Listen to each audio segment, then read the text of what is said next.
অনেক ইনভেস্টররাই আমাদের কাছে একটা প্রশ্ন নিয়ে আসে। প্রশ্নটা হচ্ছে, কোম্পানি অ্যানালাইসিস করার জন্য যে ফাইন্যান্সিয়াল স্টেটমেন্টগুলো দেখা প্রয়োজন সেটা তো আমরা পড়তে জানি না। আমরা তো আর অডিটর না, তাহলে আমরা এই অডিটেড স্টেটমেন্টগুলো কিভাবে পড়ব? তার চেয়ে ইম্পর্টেন্ট বিষয় হচ্ছে, একটা কোম্পানিতে কোনো ধরনের ফাইন্যান্সিয়াল মিসম্যানেজমেন্ট কিংবা ফ্রড হচ্ছে কিনা ছোট ইনভেস্টর হিসেবে আমরা সেটা কিভাবে ধরব? আপনিও যদি ঠিক এমন একটা সমস্যার মধ্যেই থাকেন, আপনিও যদি এভাবেই চিন্তা করেন, তাহলে আমাদের আজকের ভিডিওটা আপনার জন্য খুবই ইনফরমেটিভ এবং ইনসাইটফুল একটা ভিডিও হতে পারে।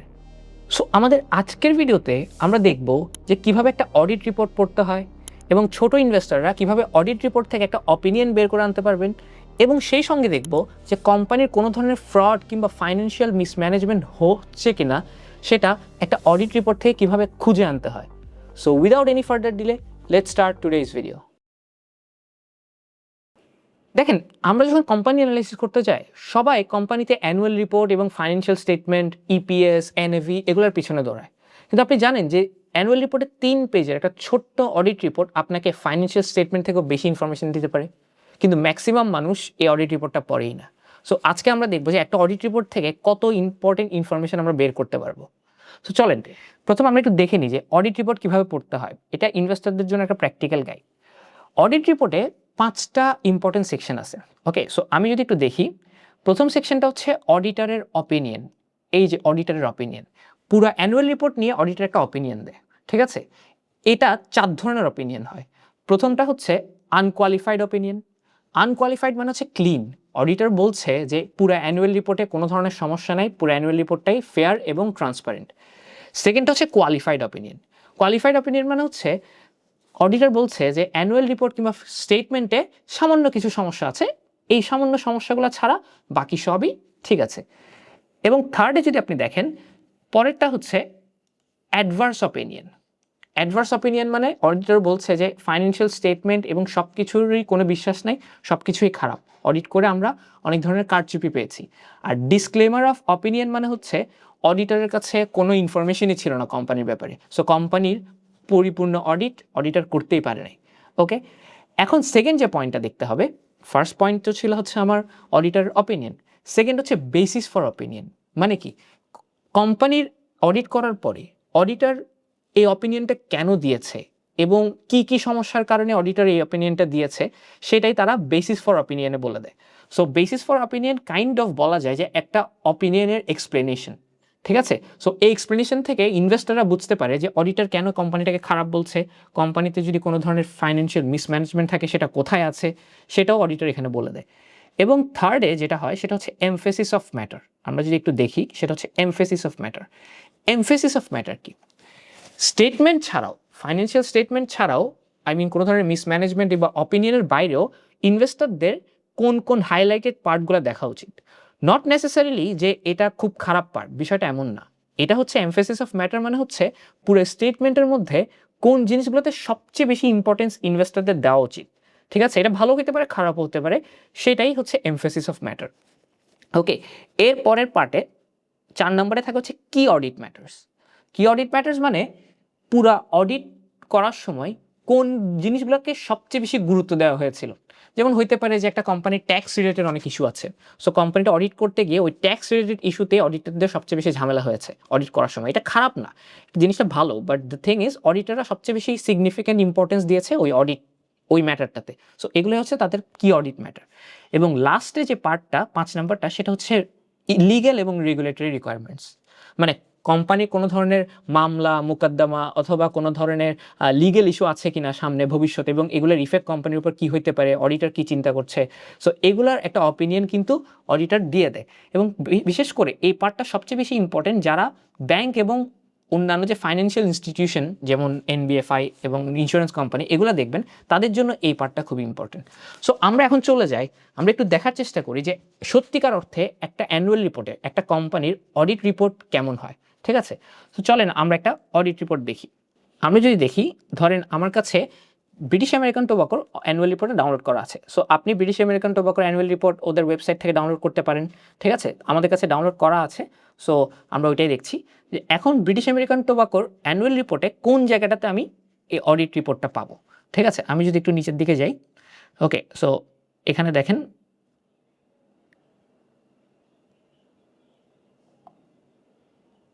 ফাইন্যান্সিয়াল স্টেটমেন্টের ঠিক আগেই আপনি দেখবেন এই যে ইন্ডিপেন্ডেন্ট অডিটার্স রিপোর্ট, ঠিক আছে, পেজ নাম্বার 228। সো আমি যদি পেজ নাম্বার 228 যাই আমি এটা পেয়ে যাব। সো আমি যদি পেজ নাম্বার 228 যাই আমি এটা পেয়ে যাব। এই যে চলে আসলো ইন্ডিপেন্ডেন্ট অডিটার্স রিপোর্ট। এই অডিটাররা হচ্ছে কাসেম এন্ড কো, তারাই চার্টার অ্যাকাউন্টেন্ট, তারাই এই কোম্পানিটার অডিট করেছে। সো প্রথমে আমরা যেটা বললাম যে ফার্স্ট পয়েন্টটা হচ্ছে অপিনিয়ন। এক্স্যাক্টলি এই যে অপিনিয়ন, আপনি দেখেন এটাই হচ্ছে অপিনিয়ন। এই যে অডিটারের অপিনিয়ন কি, আমরা বলেছিলাম যে 4 ধরনের অপিনিয়ন দেওয়া যায়। ওকে, ফার্স্টটা হচ্ছে আনকোয়ালিফাইড। আনকোয়ালিফাইড মানে ক্লিন।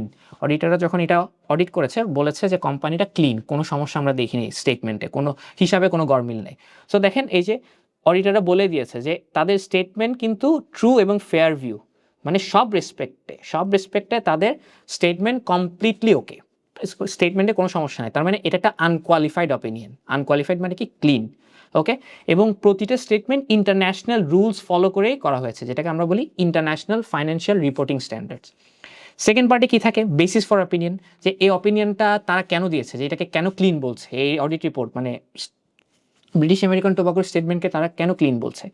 কারণ তারা যখন অডিট করতে গিয়েছে তখন ওরা বলেছে যে ব্রিটিশ আমেরিকান টোবাকোর প্রতিটা ট্রানজ্যাকশন ইন্টারন্যাশনাল স্ট্যান্ডার্ড মেনটেন করে হয়েছে, এবং অডিটটাও international standards on auditing ISA maintain করে হয়েছে। সো এখানে কোনো ধরনের সমস্যা নাই। এখন কথা হচ্ছে এমফেসিস অফ ম্যাটার, যেটা আমাদের থার্ড পার্ট ছিল। এমফেসিস অফ ম্যাটার মানে কি, আমি বলেছি এটা খারাপ কিছু না। এটা মানে হচ্ছে অডিটর ইনভেস্টরকে বলছে যে আপনার যদি এই পুরো স্টেটমেন্টে কোনো জায়গায় সবচেয়ে বেশি ফোকাস দেওয়া হয় সেটা হচ্ছে এই জায়গাটাতে দিতে হবে। কোন জায়গাটা সেটা কিন্তু অডিটর বলে দিয়েছে। অডিটর বলছে যে ডিসক্লোজড যে নোট সেখানে দেখা যাচ্ছে কোম্পানির একটা 700 কোটি টাকার কস্ট গিয়েছে, যেটা আগে কখনো দেখা যায়নি, এবং সেটা ছিল কোম্পানির রিস্ট্রাকচারিং এবং রিলোকেশন কস্ট। এবং বলেছে যে এটার কারণেই এই কস্টটার কারণেই কিছু সিগনিফিক্যান্ট অপারেশনাল চেঞ্জ হয়েছে কোম্পানির। ওকে, ওই যে বললাম ব্রিটিশ আমেরিকান টোবাকোর কী হয়েছিল, গত বছর তাদের ফ্যাক্টরি রিলোকেট করা লেগেছে। আপনি দেখেছেন যে তাদের ফ্যাক্টরি ঢাকার থেকে শুরু করে সাভার নিয়ে যেতে হয়েছে। সো ওইটার জন্য একটা 700 কোটি টাকার এক্সট্রা কস্ট তাদের লেগেছে। সো কোম্পানি যখন অডিট করতে গেছে অডিটররা বলছে যে এটার উপর জোর দেওয়া উচিত ইনভেস্টরদের, কারণ এটা দেখলে ইনভেস্টররা বুঝতে পারবে কেন প্রফিট কমেছে, কেন বেড়েছে। ওকে, এটা নেসেসারিলি যে খুব খারাপ বিষয় তা না, কারণ অডিটর কিন্তু বলেছে যে আমাদের opinion not modified. Not modified মানে খারাপ কিছু না। মডিফাইড যদি হতো তাহলে বলতাম যে এটা খারাপ। অডিটর বলছে এটা খারাপ, এটাতে এক্সট্রা জোর দেওয়া দরকার। এরপরে হচ্ছে কি অডিট ম্যাটার্স। কি অডিট ম্যাটার্স মানে 4 নম্বর পয়েন্টটা, যে কোম্পানির কোন কোন জায়গাগুলোতে সবচেয়ে বেশি ফোকাস করেছে অডিটররা অডিট করার সময়। যেমন দেখেন, সবাই জানেন যে ব্রিটিশ আমেরিকান টোবাকোর রেভিনিউ নিয়ে অনেক ঝামেলা। কেন? কারণ ওদের বিশাল একটা রেভিনিউ হয়, 40-45 হাজার কোটি টাকার একটা গ্রস রেভিনিউ হয়, ঠিক আছে। সো এখানেই সবচেয়ে বেশি সময় দিতে হয় অডিটরদের অডিট করার সময়। সেই জন্য তারা বলেছে যে তাদের কি অডিট ম্যাটার ছিল, রেভিনিউ। এবং পরে ছিল হচ্ছে ট্যাক্স, কারণ আপনারা জানেন যেহেতু সিগারেট কোম্পানি, সো ট্যাক্সের পজিশন নিয়ে অনেক ঝামেলা হয়। সো ট্যাক্সটা অডিট করাটাই অনেক কঠিন একটা জিনিস এসব টাইপের কোম্পানিতে। তারপর এসব সিগারেট কোম্পানির কি হয় যে অনেক সময় মামলা বেশি থাকে, ধরেন এখানে ট্যাক্সের ঝামেলা, ওখানে ট্যাক্সের ঝামেলা, বিভিন্ন মামলা থাকে। সো এই মামলাগুলোর অডিট করতে হয়, ঠিক আছে। সো এরকম কিছু ইম্পর্টেন্ট কি অডিট ম্যাটার তারা দিয়েছে। এবং লাস্টে যেটা দিয়েছে সেটা হচ্ছে রেগুলেটরি কোনো সমস্যা। এই যে কোম্পানির অন্যান্য যে ফিফথ পার্টটা, রেগুলেটরি কোনো রিকোয়ারমেন্টস এবং ইলিগাল কোনো ইস্যু ছিল কিনা। সো এইটা দেখে আমরা বুঝতে পেরেছি যে কোম্পানির অডিট কমপ্লিটলি ফেয়ার ছিল। অডিটর বলছে যে এই কোম্পানির অডিট কোনো সমস্যা নেই, কোম্পানির অডিট এবং কোম্পানির স্টেটমেন্ট কমপ্লিটলি ট্রু পিকচার দিচ্ছে। তাহলে এটা একটা ভালো অডিট রিপোর্ট, ভালো স্টেটমেন্টের এক্সাম্পল হইতে পারে। সো যারা চিন্তা করছেন যে কোনো ফাইন্যান্সিয়াল মিসম্যানেজমেন্ট আসলে হয়েছে কিনা, ঠিক আছে, কোনো ধরনের ফ্রড হয়েছে কিনা, সেটা তারা এই অডিট রিপোর্টটা দেখে বুঝতে পারবেন। অডিটর যদি বলে কোনো ধরনের ফ্রড নাই, তাহলে মোটামুটি বলা যায় যে এটা একটা ফেয়ার এবং true picture of a companies report, ঠিক আছে, আমরা বিশ্বাস করতে পারি। এখন প্রশ্ন হচ্ছে যে তাহলে একটা খারাপ কোম্পানি নেসেসারিলি খারাপ না, অডিটরের অন্য ধরনের অপিনিয়ন কি থাকতে পারে কোনো কোম্পানি নিয়ে? আমি বলছি না এটা খারাপ, বাট অন্য কোনো অপিনিয়ন থাকতে পারে কিনা, যে একটু ডিফারেন্ট অপিনিয়ন, অডিটর বলছে যে এই কোম্পানিতে এই জায়গাটাতে আমরা সমস্যা পেয়েছি, ঠিক আছে, এমন কোনো স্টেটমেন্ট আছে কিনা। হ্যাঁ, সেটাও আমরা দেখব। তার আগে আপনাদেরকে একটু বলে নিই, অনেকে আমাদের কাছ থেকে ফাইন্যান্সিয়াল অ্যানালাইসিস এবং স্টক মার্কেট নিয়ে ইনডেপথ কোর্স করতে চান। সো আপনিও যদি ইনডেপথ অ্যানালাইসিস শিখতে চান, আমাদের মার্কেট মাস্টার্স লাইভ কোর্সটা আপনার জন্য খুবই খুবই ইম্পর্টেন্ট এবং খুবই ইনসাইটফুল একটা কোর্স হতে পারে। সো আমি একটু আপনাদেরকে দেখাই যে এই কোর্সটাতে আসলে আপনি কি পাবেন। সো আপনি একটু দেখেন, আপনি যদি আমাদের ওয়েবসাইটে যান www.investalloy.com আপনি দেখবেন এখানে আমাদের কিছু প্রোডাক্ট আছে। যেমন প্রথম যে কোর্সটা সেটা হচ্ছে মার্কেট স্টার্টার্স। এটা যারা একদমই নতুন তাদের জন্য, এখানে একদম মার্কেটের বেসিক শেখানো হয় এবং এই কোর্সটা রেকর্ডেড। এবং সেকেন্ড যে কোর্সটা লাইভ, সেটা হচ্ছে আমাদের মার্কেট মাস্টার্স লাইভ কোর্সটা। ঠিক আছে, এটা একটু অ্যাডভান্সড এবং যারা মোটামুটি জানেন এবং আরেকটু ইনডেপথ শিখতে চাচ্ছেন তাদের জন্য আমাদের এই মার্কেট মাস্টার্স লাইভ কোর্সটা। সো এই কোর্সে আপনি আসলে কী কী পাবেন? এই কোর্সে যদি আপনি যান, আপনি দেখবেন এই কোর্সের মডিউলটা এখানে ওয়েবসাইটে দেওয়া আছে এবং এখানে কিভাবে ব্যালেন্স শিট পড়তে হয়, কিভাবে ইনডেপথ ইনকাম স্টেটমেন্ট অ্যানালাইসিস করতে হয় এবং কিভাবে একটা কোম্পানি অ্যানালাইসিস করার জন্য পুরো মডেল রেডি করতে হয়, সব কিছুই এই কোর্সে পেয়ে যাবেন। এবং সবচেয়ে ইম্পর্টেন্ট বিষয় হচ্ছে এই কোর্সে 3টা লাইভ স্টাডিও আছে, যেখানে আপনাকে লাইভ 3টা কোম্পানির অ্যানালাইসিস করে দেখানো হবে এবং আপনাকে বোঝানো হবে কিভাবে একটা কোম্পানির কোন কোন প্যারামিটার দেখলে বোঝা যায় যে এটা ভালো কোম্পানি নাকি খারাপ কোম্পানি। সো আপনিও যদি এইসব জিনিসে ইন্টারেস্টেড থাকেন তাহলে www.investalloy.com সার্চ করতে পারেন এবং যদি আপনি আরও বিস্তারিত জানতে চান ইনভেস্টালয় কমিউনিটির সাথে আপনি কন্ট্যাক্ট করতে পারেন। কন্ট্যাক্ট ডিটেলস ওয়েবসাইটে পেয়ে যাবেন। তো চলেন আমরা আমাদের আজকের ভিডিওর সেকেন্ড পার্টটাতে চলে যাই। সো এতক্ষণ আমরা যেটা দেখেছি সেটা হচ্ছে যে ব্রিটিশ আমেরিকান টোবাকোর যে রিপোর্টটা সেটা কমপ্লিটলি ফেয়ার ছিল। তো এখন আমি একটা রিপোর্ট দেখাবো আপনাদেরকে, যে রিপোর্টে আমরা দেখবো যে একটু অডিটররা ডিফারেন্ট সর্ট অফ অপিনিয়ন দিয়েছে। কেন দিয়েছে সেটাও আমরা দেখব। সেটা হচ্ছে ইউনাইটেড কমার্শিয়াল ব্যাংক, ইউসিবি ব্যাংকের যে অডিট রিপোর্টটা রিসেন্টলি এসেছে, মানে ডিসেম্বরের 2025 ডিসেম্বরে, সেখানে অডিটররা একটু ডিফারেন্ট টাইপের অপিনিয়ন দিয়েছে।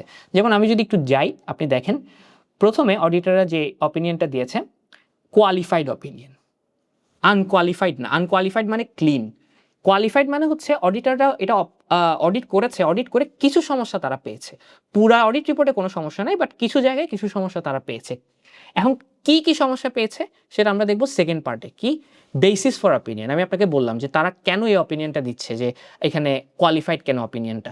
ঠিক আছে, সো দেখেন এখানে তারা বলছে যে basis for qualified opinion, first যে কারণে তারা এটাকে কোয়ালিফাইড বলছে, মানে একটু সমস্যা আছে বলছে, সমস্যাটা তারা বলেছে যে এই কোম্পানির মানে ইউনাইটেড কমার্শিয়াল ব্যাংকের 2025 পর্যন্ত লোন ছিল 61,000 কোটি টাকার। এই লোনের এগেনস্টে ক্লাসিফাইড লোন, মানে যেটা খারাপ হতে পারে যে লোনটা, সেটা হচ্ছে 9,000 কোটি টাকা। এই যে কোম্পানি এখানে বলে দিল, রাইট? সো 9,000 কোটি টাকা অডিটররা বলে দিল। তো বলছে যে এই 9,000 কোটি টাকার এগেনস্টে ইউসিবি ব্যাংকের 7,000 কোটি টাকার প্রভিশন রাখা উচিত ছিল অডিট অনুযায়ী, বাট তারা রেখেছে মাত্র 2,500 কোটি টাকার প্রভিশন। সো এখানে 5,000 কোটি টাকার প্রভিশন ঘাটতি তাদের অডিট স্টেটমেন্টে দেখা দিয়েছে। ওকে, এটা একটা। সেকেন্ড যেটা আরেকটা তুলেছে অডিটররা, আরেকটা পয়েন্ট তুলেছে, সেটা হচ্ছে যে ইউনাইটেড কমার্শিয়াল ব্যাংকের একটা কোম্পানি আছে ইউসিবি ফিনটেক নামে। ঠিক আছে, সো এখানে একটা ইম্পেয়ারমেন্ট লস 438 কোটি টাকার ছিল। হ্যাঁ, বাট কোম্পানি এই লসটা করেছে, বাট এই লসটা রিকগনাইজ করা হয়নি স্টেটমেন্টে। ঠিক আছে, সো এটাও দেখানো হয়নি। এবং এটা তারা কিভাবে করেছে, এটা আসলে কোনো ধরনের ফাইন্যান্সিয়াল মিসম্যানেজমেন্ট না, এটা বাংলাদেশ ব্যাংক থেকে তারা অনুমোদন নিয়েছে এবং সম্পূর্ণ অনুমোদন নিয়ে কাজটা করেছে। ওকে, বাংলাদেশ ব্যাংক তাদেরকে অনুমোদন দিয়েছে। সো আমরা এটাকে কোনো ধরনের ফাইন্যান্সিয়াল মিসম্যানেজমেন্ট কিংবা ফ্রড বলতে পারবো না। বাট অডিটররা আপনাকে জাস্ট কোথায় একটু ডিফারেন্ট অপিনিয়ন ছিল সেই জিনিসটা আপনাকে দেখিয়েছে। এবং সেকেন্ড পার্টে যদি দেখেন, এখানে আরেকটা পয়েন্ট তারা তুলেছে, সেটা হচ্ছে যে ক্যাপিটাল শর্ট। ঠিক আছে, এখানে দেখাচ্ছে যে ক্যাপিটাল প্রভিশনিং না রাখার কারণে এখানে একটা জিনিস দেখাচ্ছে যে সিএআর, ক্যাপিটাল এডিকুয়েসি রেশিও, যে কোম্পানি মিনিমাম একটা ব্যাংকের 12.5% ক্যাপিটাল এডিকুয়েসি রেশিও থাকা দরকার ছিল, বাট ইউনাইটেড কমার্শিয়াল ব্যাংক রেখেছে 8.4% মতো। ঠিক আছে, সো এটাও একটা পয়েন্ট ছিল যে তারা ঠিকমতো ক্যাপিটাল এডিকুয়েসি রেশিও রাখতে পারে না তাদের স্টেটমেন্টে। ঠিক আছে, সো এই দুইটা পয়েন্ট অডিটরের কাছে একটু ডিফারেন্ট মনে হয়েছে, এই জন্যই অডিটররা এই দুইটা পয়েন্ট নিয়ে একটা কি বলবো আপনার অপিনিয়ন দিয়েছে। ঠিক আছে, অ্যান্ড এমফেসিস অফ ম্যাটার। এখন আসছে হচ্ছে এমফেসিস অফ ম্যাটার, মানে ইনভেস্টরদের কোন জায়গাটাতে ফোকাস করা উচিত। এমফেসিস অফ ম্যাটার একটা জিনিস দেখা যাচ্ছে যে এই ব্যাংকটার মানে ইউসিবি ব্যাংকের বিভিন্ন এনবিএফআইগুলোতে 196 কোটি টাকার ফিক্সড ডিপোজিট আছে। বিভিন্ন এনবিএফআই মানে হচ্ছে নন ব্যাংকিং ফাইন্যান্সিয়াল ইনস্টিটিউশন। তার মধ্যে বলা যাচ্ছে যে 155 কোটি টাকার ফিক্সড ডিপোজিট অনেক আগে ম্যাচিওর হয়েছে, কিন্তু এগুলা রিকভারি করা যাবে না, ডাউটফুল। মানে এগুলোর রিকভারি, এগুলো তুলে আনতে, এই ফিক্সড ডিপোজিটগুলো তুলে আনতে ব্যাংকটার কষ্ট হবে, রিকভারি করা নাও যেতে পারে। ঠিক আছে, সো এই কারণে ব্যাংকের একটা প্রভিশন শর্টফল এখনও দেখা যাচ্ছে এই ফিক্সড ডিপোজিটগুলোর এগেনস্টে। সো এইটাই তারা নোট অফ এমফেসিস অফ ম্যাটারে তারা বলছে ইনভেস্টরদেরকে যে আপনারা এখানে একটু নজর দিবেন। বাদ বাকি কি অডিট ম্যাটার্সে হচ্ছে কোম্পানির কি অডিট ম্যাটার্স, কোথায় কোথায় কোম্পানির অডিট করা হয়েছে এবং কোন কোন জায়গাগুলোতে সবচেয়ে বেশি গুরুত্ব দিয়েছে অডিট করার সময়, সবচেয়ে বেশি গুরুত্ব লেগেছে, ঠিক আছে, সেটাও সব কিছু এখানে দিয়ে দিয়েছে অডিটররা। ওকে, এবং লাস্টে গিয়ে আপনি দেখতে পারবেন যে কোম্পানির কোনো ধরনের ফাইন্যান্সিয়াল কিংবা রেগুলেটরি ইস্যু আছে কিনা সেটাও দিয়ে দিয়েছে। সো ইন জেনারেল আমরা বলতে পারি এটা কোনো খারাপ স্টেটমেন্ট না। ইউসিবি ব্যাংকের যে স্টেটমেন্টটা সেটা কোনো ধরনের ফাইন্যান্সিয়াল মিসম্যানেজমেন্ট কিংবা ফ্রড না, ঠিক আছে, বাট কিছু ইস্যু অডিটররা তুলেছে। সো আমরা যখন স্টেটমেন্ট অ্যানালাইসিস করতে যাব, এই অডিট রিপোর্টটা যদি আমরা একবার পড়ে নিই আমাদের নিয়ম অনুযায়ী, তাহলে আমরা বুঝে যাব যে কোন কোন জায়গাগুলোতে ঘাটতি আছে, ইন্ডিপেন্ডেন্ট অডিটররা কোন কোন জায়গাগুলো থেকে ঘাটতি বের করেছে। সো আমাদের আজকের ভিডিও আই হোপ আপনাদের ভালো লেগেছে এবং আপনারা এই অডিট রিপোর্ট পড়লেই বুঝতে পারবেন যে সামনে আপনি যে স্টেটমেন্টগুলো পড়তে যাচ্ছেন সেগুলো কতটুকু ভায়াবেল, কতটুকু ট্রান্সপারেন্ট। সো একটা ইন্ডিপেন্ডেন্ট অডিট রিপোর্ট পড়ার জন্য যে ফ্রেমওয়ার্কটা, এই ফ্রেমওয়ার্কটা যদি আপনি চান তাহলে আমাদের ডেসক্রিপশন বক্সে এটা ড্রাইভ লিঙ্ক আছে, এখান থেকে আপনি ডাউনলোড করে নিতে পারেন। নেক্সট থেকে আপনারা কোন বিষয় নিয়ে ভিডিও দেখতে চান আমাদেরকে অবশ্যই কমেন্ট সেকশনে জানাবেন। আপনার সাথে দেখা হবে নেক্সট ভিডিওতে।